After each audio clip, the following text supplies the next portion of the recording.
Hello and welcome to another video here at Baldwin's Auctions. I'm Oscar Young, and you may have seen some of my previous videos, and in fact this is a remake of the first ever video that I did all the way back I think in 2020, and it was looking at how we value a collection. Now that video has got a lot of reviews, mostly positive I'm glad to say, and it's helped a lot of people in obtaining a valuation or the first steps and guidance towards obtaining a valuation. Often people have inherited a collection and are not necessarily sure what to do with it. This video isn't necessarily going to be discussing how we actually physically value a collection. It'd be more a case of advising people what the procedures are, what to expect, and the next steps after that, say if the collection hits a certain criteria that's of interest to us, maybe to purchase or to put into one of our many auction sales. I've got a range of albums here, starting really on a scale of not necessarily huge commercial value to somewhere in the regions of some thousands of pounds. We're not going to sit and identify every single stamp, but this is an eclectic sort of generalized mix of what we see on a day-to-day basis and how we would approach each item, album in turn, and in a sense I will also give some advice on what to expect from us and how we would look at a collection. So we're going to start with probably one of the most reproduced albums that has ever been done by Stanley Gibbons, and that's The Gay Venture. Interesting title, but this album was your atypical childhood collection album for a long time. It came along in the late 50s and was right through until the late 60s. It saw lots of different editions, lots of different types. Other albums at the time, you had the Triumph album, the Strand album, and these sort of albums were marketed towards children. Stamp collecting was at its zenith of popularity from the 1940s up until about the 1970s, and we see the remnants of that hobby every single day with albums like this. Now most of the time when people are collecting stamps, the stamps they're getting hold of are really what you would term the old first and second class. They are your common commemoratives. They're the ones that came through the letterbox and you tore them off or soaked them off the envelopes and stuck them in the album, or they are the ones you could say buy in big bags of stamps known as bags of kiloware, and lots of shops used to sell that sort of thing. Say corner shops, Woolworths, if you remember Woolworths, and of course any dealer would have a big box full of kiloware, and you'd never find anything particularly valuable in there, but it was a good way of getting lots of stamps and sort them all out into the respective areas. So we're going to look at this album. It's not very full, but it does demonstrate my point of the ones that you could get hold of fairly easily. We look at this page for Great Britain. What it has here is, in philatelic sense, to a dealer, nothing majorly exciting. It's predominantly late 60s and 1970s. Things that have clearly been soaked off the mail. So 3.5p was first class at the time. You got the 20% pence stamp from the late Queen's silver wedding, the Churchill centenary items. These are all things that really don't hold any sort of major value, but they were collected by the original collector and kept together in this album like this for many years. And there are lots of people who say never got very far at all with these albums. They may have just picked up stamps here and there. Other examples are these stamps from Panama. Particularly in the 60s, lots of postal administrations were producing stamps purely for the purposes of making money.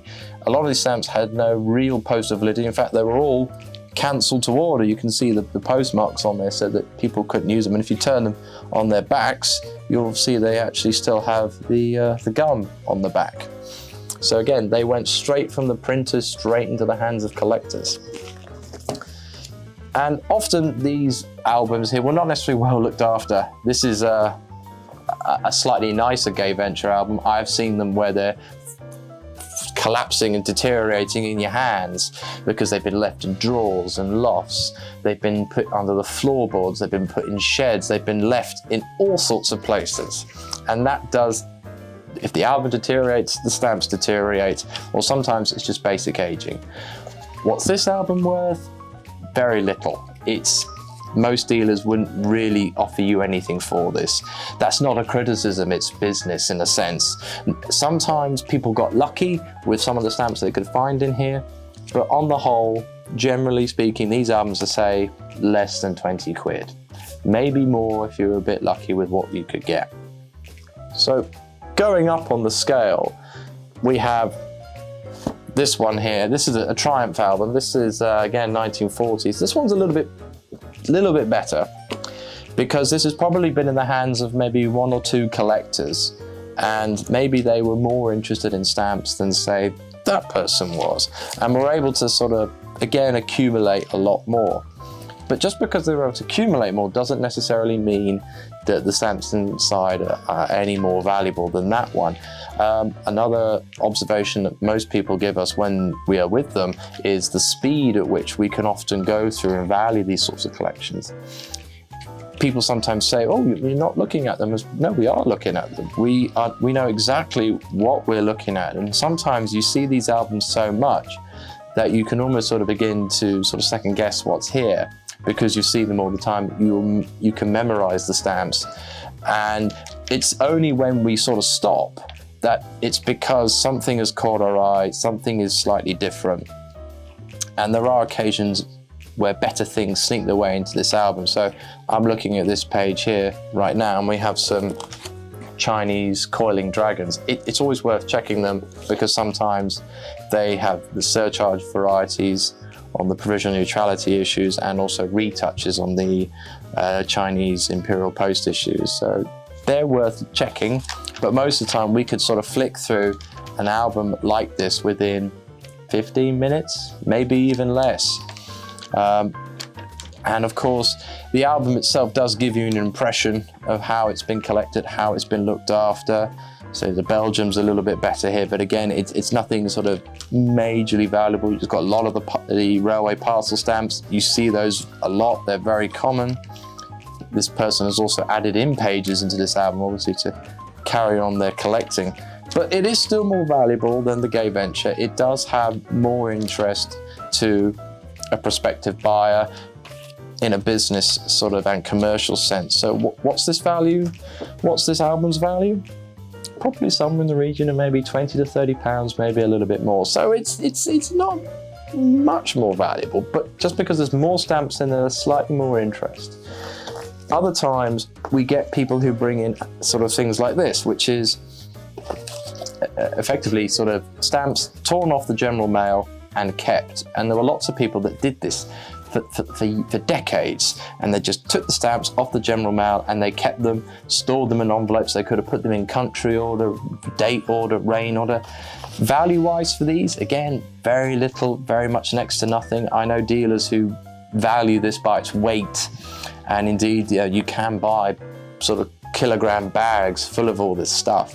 It's a great way to get starting collecting stamps, but value-wise, unless you're very lucky, the chances that there's something being immensely valuable in there, not huge. I've seen people who've come in with huge boxes just stuffed full of envelopes, just say 1 or 2 stamps in each one, and of course you can't look through all of them. You have to sort of do a quick examine and then take a punt and see whether it's worth looking through all the rest. But generally, value-wise, not huge. Again, same thing, but in an old cigarette tin.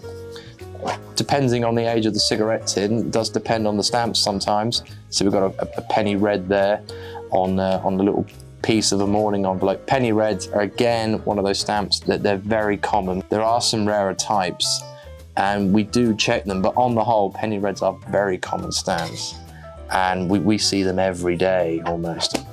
So that's the lower end of the scale in a sense. And this is somewhere a bit higher.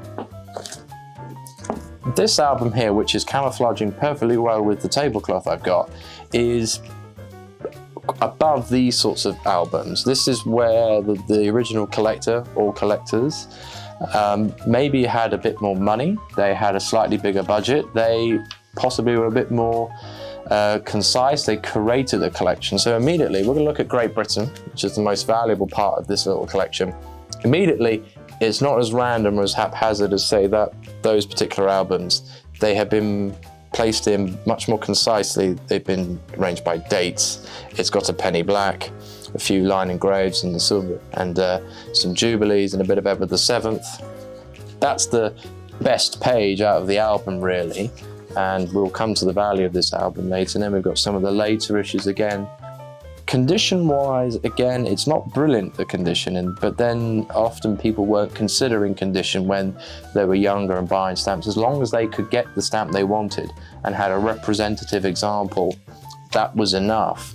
Whereas, of course, in the commercial sense, collectors really do want good stamps in good condition. It's part of the hobby, and a lot of collectors do demand that. So then we come into some of the colonial issues from the Commonwealth. We've got some of the Indian states and some of the former African territories. We've got Gibraltar. Again, a lot of these stamps are what we would call part sets. And when we say part sets, we're referring to the fact that most stamps are issued in sets. This set from Ireland is a good example. So what you've got here is the halfpenny, the penny, the 3 halfpence, and the tuppence. Now these were probably the 4 major used values. Every post office would have these. Your halfpenny would pay for your postcards, the penny for your letters, the 1 halfpenny for your letters, and any other heavier items. And often these values were used for airmail and foreign letter rates and things as well. These are ones which saw huge printed numbers, but the top value went all the way up for this set from Ireland with the Free Irish State overprints, went up to 10 shillings. Now the 10 shillings is the top value, and it would have cost a fair bit of money to have bought that stamp, and 10 shillings was a lot of money back then in the 1920s, particularly with hyperinflation at the time across the world, that it didn't necessarily make much sense to buy that stamp, because many people couldn't afford it and couldn't afford to spend 10 shillings on something which they were never going to use. And that's something you see as well. And that's not just replicated in albums made up by someone who was, say, younger or just beginning out collecting. That can be seen in, say, much more refined albums as well, where they couldn't quite afford to buy that slightly more expensive stamp. But what is the value of this album? This album is probably about £100, mainly because of the Great Britain and some of the other Commonwealth ones. Again, I've just got a page of Malayan states here as well. It's got values up to the 50 cent, when as a commercial mind, I'm wanting to see the dollars up to the $5. Are they mint? Are they used? And again, the value of that particular set is going to be the dollars. And that's pretty much a sort of a rule you could place upon everything here. The most single valuable stamp in this sort of collection is the penny black, because it's a penny black. It's the world's first stamp. It's only got 3 margins, but it's still worth on its own about half the whole collection's worth. So that's still £50 to £60, and the rest of the collection sort of tots up in that sense. I hope this has given you some idea of how we approach and value stamp collections.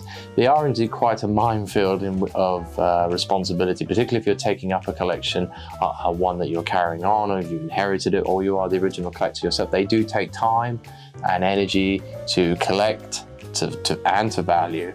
And a lot of the time, people can be a bit overwhelmed by the burden of responsibility they have been given, but we are here to advise and to hopefully assist collectors in any way in which we can, whether it be buying, valuing, or selling their collections on their behalf.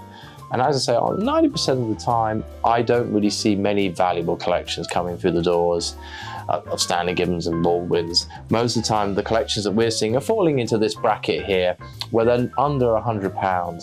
But often these stamp albums don't necessarily hold much commercial value in a dealer's sense, but they hold much more historical and indeed sentimental value. And we will advise collectors, and indeed the families of collectors, on how best they can proceed with their collections, whether they keep hold of them, pass them down the generations, maybe even inspire the next generation of collectors. And that's always something that's very nice. And as always, please like and subscribe for more Baldwin's content.